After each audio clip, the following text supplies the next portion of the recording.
Hello, my name is Dr. Jane Jenkins, and I am here today to talk to you. Oh, we went backward about moral injury, kind of specifically to veterinary medicine. This is brought to you courtesy of VMHS, which is helped out by NAMV. So I am Dr. Jane Jenkins, as I said. I've been a VMHS facilitator since 2021. So I facilitate groups and individual sessions of support for veterinarians and vet med attached folks. I've also been a psychologist in a veterinary teaching hospital since 2020. So I work there with fourth year students, residents, interns, and then staff and faculty as needed, and some underclassmen. So some experience in the vet med world. My specific PhD focus was on human animal bond and human animal interactions. So I like to think my career is vet med adjacent, but much easier, I would say. So today we're going to talk about the definition of morality, the role of moral values in our lives, what moral pain is, what moral distress is, and then what moral injury is. We're going to talk about moral injury specific to veterinary medicine, the impacts of what could lead to moral conflict, which is where the problems begin, and then like give you some strategies that so that you can work toward moral healing.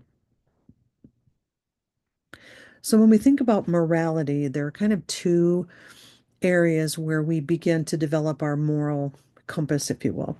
So we have morality of the mind, and that's all the thinking and talking about morality.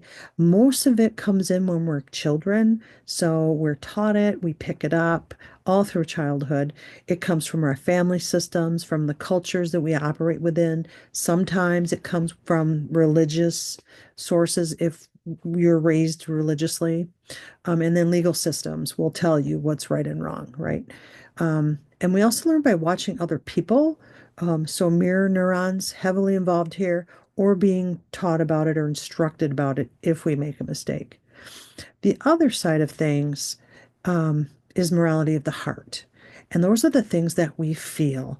When we have that gut feeling like, ooh, that does not match up with who I am, that is a violation of the morality of the heart. These are instant sensations and emotions, and there's a reason for that. Emotions keep us alive, believe it or not. So they're very instant, they're very visceral. Often, morality of the mind and morality of the heart are in sync, which is awesome. Sometimes, though, they're not. And we'll talk about that a little bit in a minute. So, both of these things kind of form our belief system and our value system. So, we have our regular values and we have moral values. Moral values are more of our guide to our actions in how we relate to other people. So, we can kind of refer to those as social values. So, what is the role of moral values? Well, it's kind of your personal social compass. We've heard about like my personal compass, but moral values tend to lean more toward the social aspects of us. They're very broad and they're very abstract kind of principles that guide how we live our lives.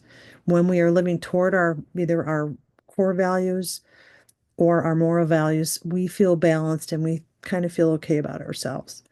So, moral values tend to be social standards of behavior so that we can live a life of meaning that we agree with. They're very, very personal, and we will even often congregate or be drawn toward people who hold values that are similar to our own. They're not situation specific. They are what they are. They're with us always. And that can create some complexity, especially in vet med, as I have seen. Moral pain and distress are normal.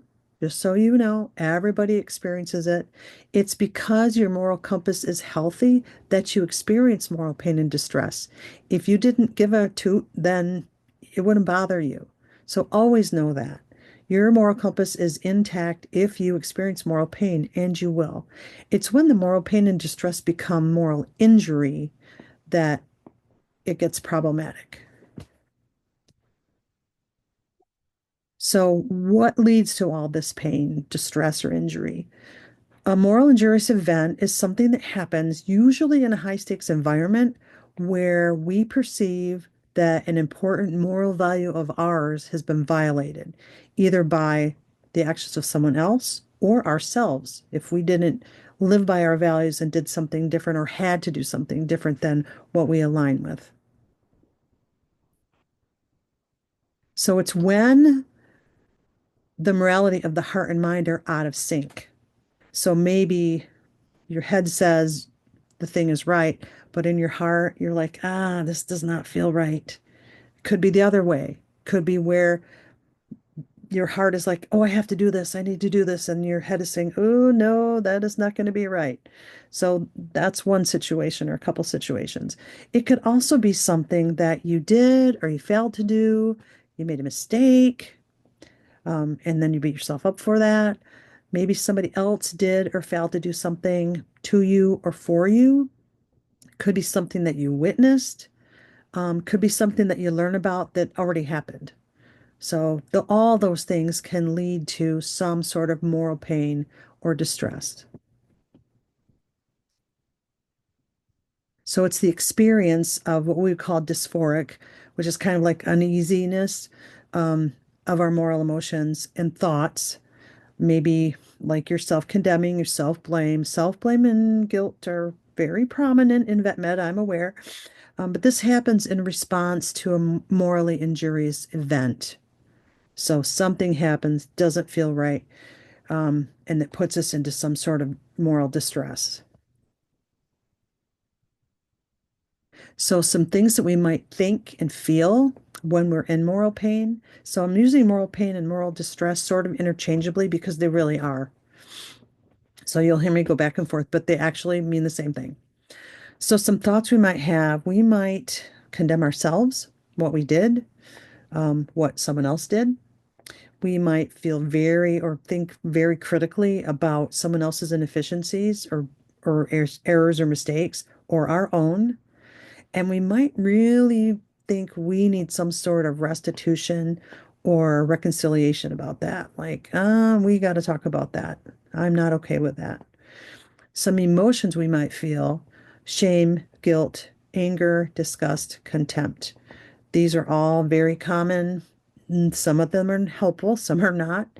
And again, I just want to remind you that as long as we have morals, we will have moral pain. You're going to have moral emotions. You're going to have thoughts about it. It's natural. And it is an indicator that your moral compass is intact. So we have some self-directed moral emotions we might experience. And I adapted this from some graphs that Wyatt Evans actually had out on a training. I wrote the fantastic information. So I adapted it from what he had. So for self-directed ones, we might feel guilt. And that is our message to ourself, like, don't do that again. Um, and it helps us learn from what happened so that it doesn't happen again. It's corrective. So we're trying to repair it, or not do that thing again. Shame is always a negative evaluation of your core self. It's kind of an admission that there's something fundamentally bad about you. And it is never helpful. Never, never, never helpful. If shame is in your vocabulary, let's talk about that. It's not helpful. It's probably the wrong word, and we can find the more appropriate word. I find that regret is used way too little, and it helps us move forward. Shame only keeps us stuck in, I'm a bad person. That helps no one. So, what that does is that isolates us and disconnects us from other people. And we're actually doing that to protect them from us because we are fundamentally bad. That is not a helpful way to go about life. And then we have anger. Anger when someone or something else violated your morals or what you expected them to do or to happen. It's a protective need for resolution. So maybe you get verbal with someone, hopefully not physical, but maybe you tell them exactly what you think. You're mad about something, and you withdraw from a relationship, either permanently or temporarily. That is done in service of needing resolution. So that means something needs to happen to get past that. It also tells us what's important to us. Anger gets a bad rap, I think, sometimes, but anger will actually help us understand what our morals are and our values and actually help us stand up for that because it creates energy and creates action. So, in other directed kinds of moral emotions, we have contempt. And that is a kind of an appraisal that somebody's not worthy of our respect or approval. We are very cautious then about them. We feel very icky about what happened, and we are not kind of ready to let them get away with that. So it's to provide corrective instruction to them, or it allows us to distance ourselves from the person or their behaviors if we feel we can't change them. I would say the latter is probably the healthier one. Can't change other people. We can only change how we respond to them. So maybe you need distance from that. Disgust is a perceived violation of something that's really important to you or sacred to you. And so we're not okay with that. Um, it preserves our own wellness by allowing us permission to withdraw from the relationship or to get a little aggressive with them about their behaviors. And then the last one is hatred, and that is extreme dislike. And this one actually builds over time. This is not instant. This kind of builds on itself, but it can be connected to anger, contempt, and disgust. You can kind of see how all those would lead to hatred. And it is a protective distancing from the person by either avoiding them or by being aggressive with them. And whenever we're aggressive toward other people, and this happens in anger as well, it creates distance. And that can actually be protective if needed. So it's not always a bad thing. Sometimes it limits communication, but that's a choice we have to make in the moment. But hatred will create distance and keep people away from us. So the problem is not moral distress, because as we know, moral distress is here for all of us, especially in healthcare professions, especially when you are trying to help a patient that can't talk to you, but the person that came with them can. The problem becomes when we have moral injury. And moral injury is when all the factors, social, psychological, and spiritual suffering expand. And they expand because we're trying so hard to manage them using really costly or strategies that don't work, or we're trying to control it, um, and we can't. Then moral pain becomes moral injury. I have a little thing here. Pain is inevitable. Suffering is optional. That is absolutely true. Everybody's going to experience pain. It's the way you manage things that cause suffering. So it's not moral pain or moral distress that's the problem. It's how we try to manage it. So this is not a favorite statement for most intellectual folks I know, but we have to actually engage in that emotional pain. So that's no longer a barrier for us if we're going to live a values-based life. And just think about that for a minute. Engaging with the pain.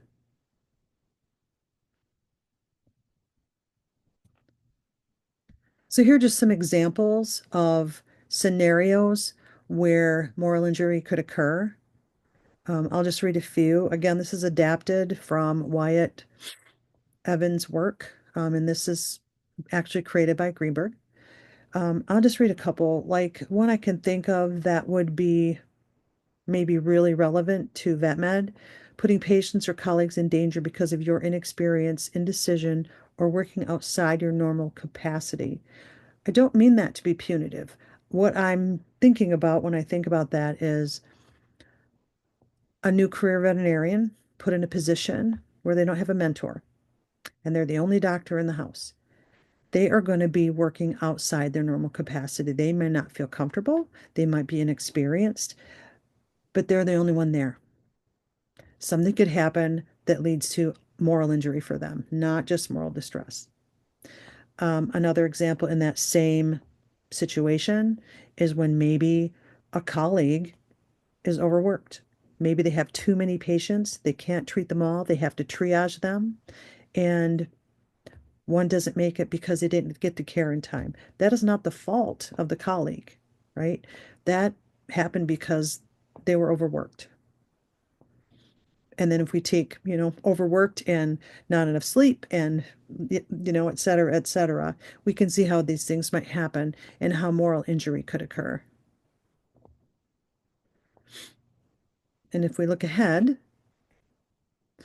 think about what situations that you have or might have, think about experiencing that would cause moral injury.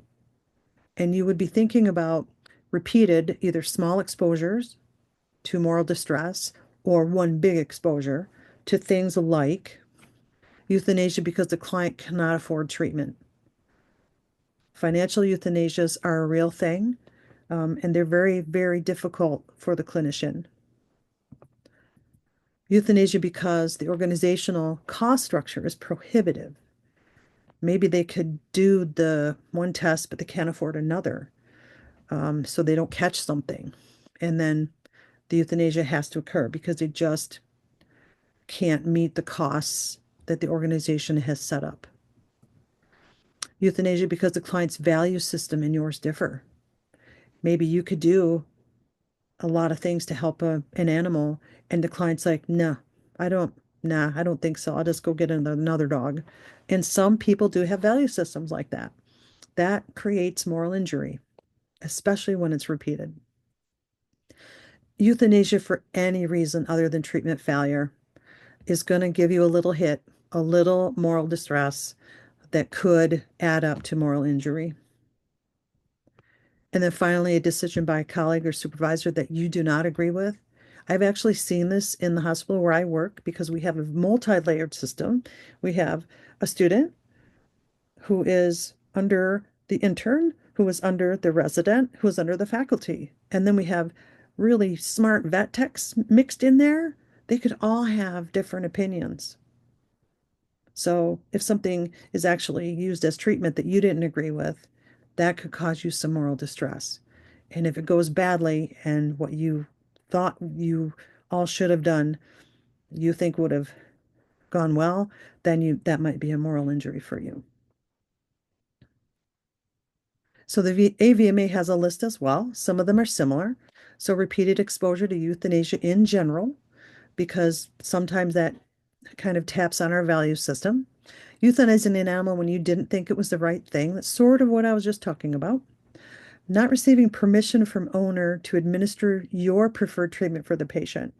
So maybe you had the basics, the next level up, and the gold standard, and they only wanted to do the basic. That can cause you a little feeling of, ooh, that doesn't feel right. If the client blames you for their response or non-response to treatment, that could lead to you second guessing your own decision, which is going to cause you moral conflict, probably moral injury.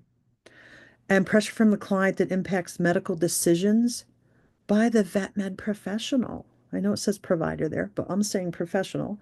I have those little sweary symbols with Google because even in my world in psychology, people Google things and then they think they have something or they think they know exactly what to do. And when clients come in and pressure their doctor to do those things, that can lead to moral conflict and moral injury.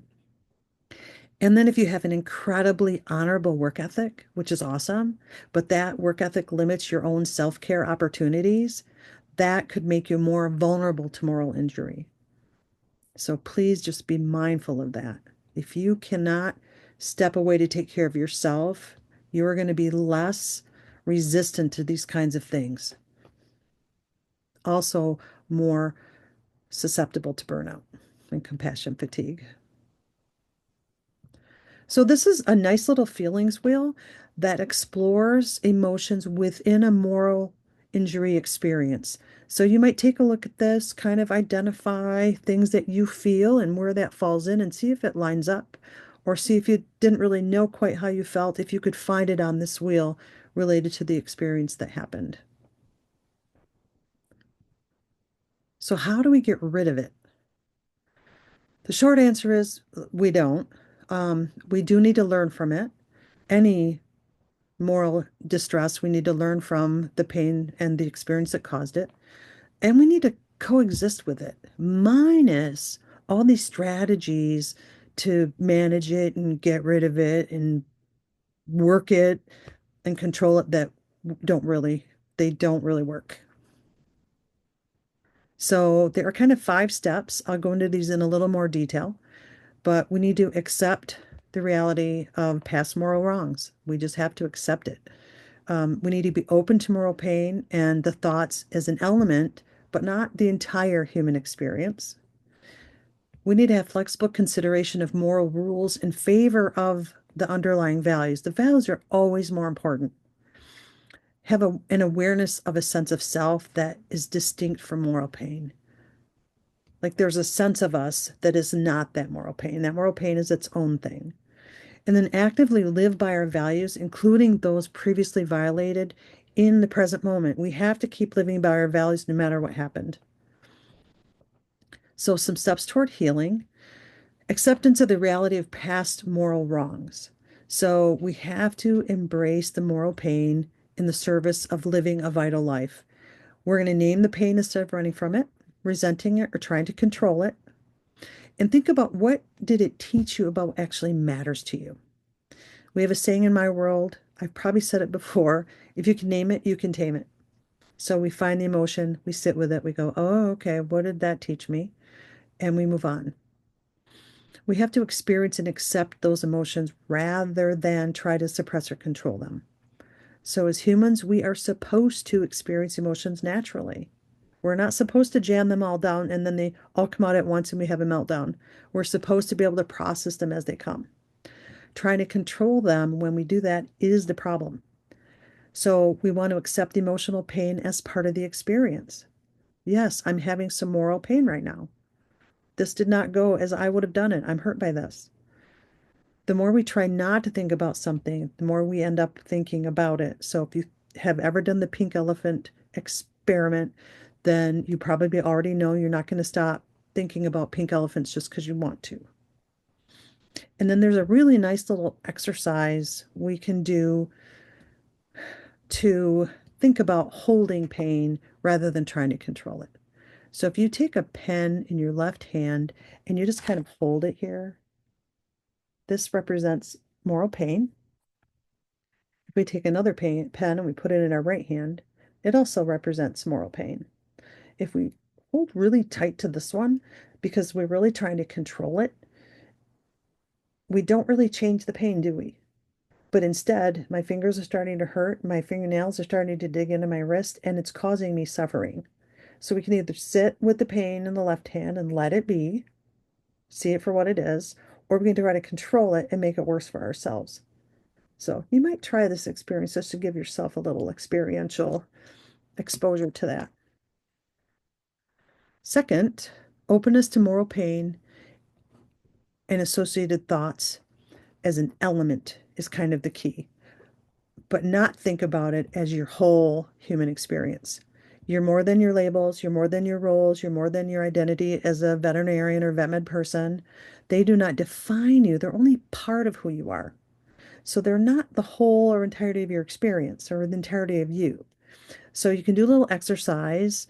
You don't have to do it right now, or you could pause this and do it if you want to, but write down a piece of paper, on a piece of paper, 5 things that are part of your identity.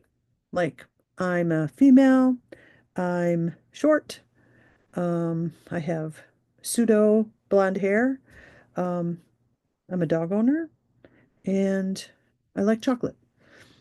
5 statements about me. Is that the entirety of me? Absolutely not. That's a teeny tiny little piece of me. So that is kind of the way we can sort of identify, oh, these things are parts of my experiences. They are not my whole experience. Number 3, we have to develop flexible consideration of the moral rules that we make for ourselves in favor of the values that we made them for. Those rules are intended to facilitate and keep us aligned with our values. But when we pay more attention to the rules, we get away from the value that went with it to begin with. So rules are meant to be there in support of the value. So are you living by the value? Shortcuts like ignoring them, distracting them, disengaging from our emotions, stuffing down, these are things I see all the time, are sometimes not the best idea. Instead, if you can think about, like, in what ways was my behavior related to trying to uphold my value? Values always outweigh the context. So think about that. Like, what was the value? And then distinguish thoughts from actual truth. We have so many random thoughts every day that people sometimes just believe, and you don't have to. There's also a saying in my world, don't believe everything you think, because we don't have to. You discard many, many thoughts every day. So if you have one that isn't very nice to you or doesn't seem to align with who you are, really question that. And why am I thinking that right now? Number four, we need to have an awareness of a sense of self that is distinct from the moral pain. So sometimes we can get some distance from your thoughts so you can see what else is going on. It can help us actually get clarity about thoughts that probably were not helpful and were incorrect anyway. So if you actually took that piece of paper and had written 5 things about yourself on it, or any piece of paper with anything on it near you, and you put it really, really close to your face, how well can you actually read that? Not very well, right? If you pull it away, like hold it away from your face, you can read it a lot better. You get a different look at it. If you put it on your desk, you get an even different look at it. If you go put it in another room, you're not even going to see it. When you walk by, you're going to go, oh, that was there. So it kind of helps us get distance from it so we can gain clarity instead of having it right here as the only evidence for us. And then describe versus evaluate the situation. When we evaluate ourselves mostly, or other people, it distracts from the present moment and to reason giving. Reason giving helps us understand what actually happened. And we need to know what happened so that we can do something different the next time. I would also caution you about hindsight bias here. Hindsight bias is when we try to apply things we learn later to the actual event when we didn't have those facts at the time. It's not helpful. So just be on the lookout for that. And then number 5, actively live by your values, including the ones that got violated right now. Like live them right now, all the time. You are bothered, as I've said 3 or 4 times, because your moral compass is solid. If you live your values-driven life, you're going to have moral pain. It is not optional. It's how you deal with it that's going to be the difference. So we accept the pain and put out forgiveness to ourselves, to other people, if we can, and that is the way forward so that we can keep living our lives by our values. This is a really nice graphic of the same thing with more elegant wording by it's from the ACT model. ACT is acceptance and commitment therapy. And that's where kind of this whole mindset of accepting and just letting it rest comes from. This might be a graphic if you decide to put it out somewhere, or if you want a more concise way to look at it.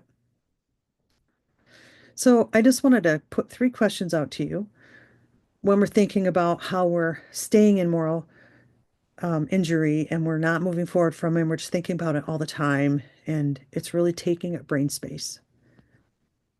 So, how much of the percent of your day do you spend thinking about it, about something that happened in the past? Either beating yourself up, being mad at someone else, um, not being able to feel the feelings that came with it.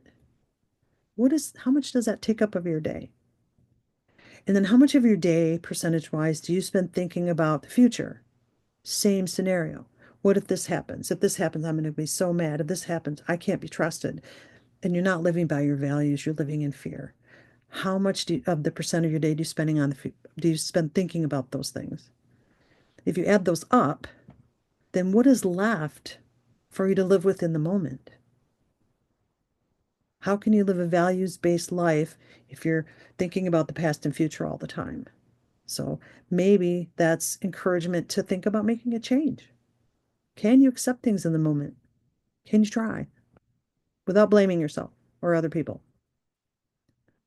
So, in summary, your moral compass is not broken. The presence of moral pain is what tells us that you do have moral values. That's awesome. Avoidance of the pain means avoidance of your values. So if you're going to avoid the pain, you put the pain on one side of a, say, a penny or coin, and you put your value that was violated on the other side of that. You can throw away the penny and throw away that pain and get rid of it, but you're going to be throwing away your value. So think about that. I don't think anybody would throw away something that is important to them as a part of who they are to not have pain. When we simply, not simply, but when we can accept the pain and move beyond it. And then finally, moral healing is about reconnecting with values. The reason we have moral distress is because our moral compass is intact. So there's a reason that those values are there. Here are just a few resources for you. As I said, Wyatt Evans was a great resource for me. He's a wonderful presenter and is an author of this moral injury workbook that I have. And then addressing moral injury in clinical practice might be a helpful resource for you. I want to thank you so much for spending time with me. If you would like information about what VMHS can offer, you can email Dr. Kitty Lawler at this email and she can guide you forward. Thank you so much for joining me.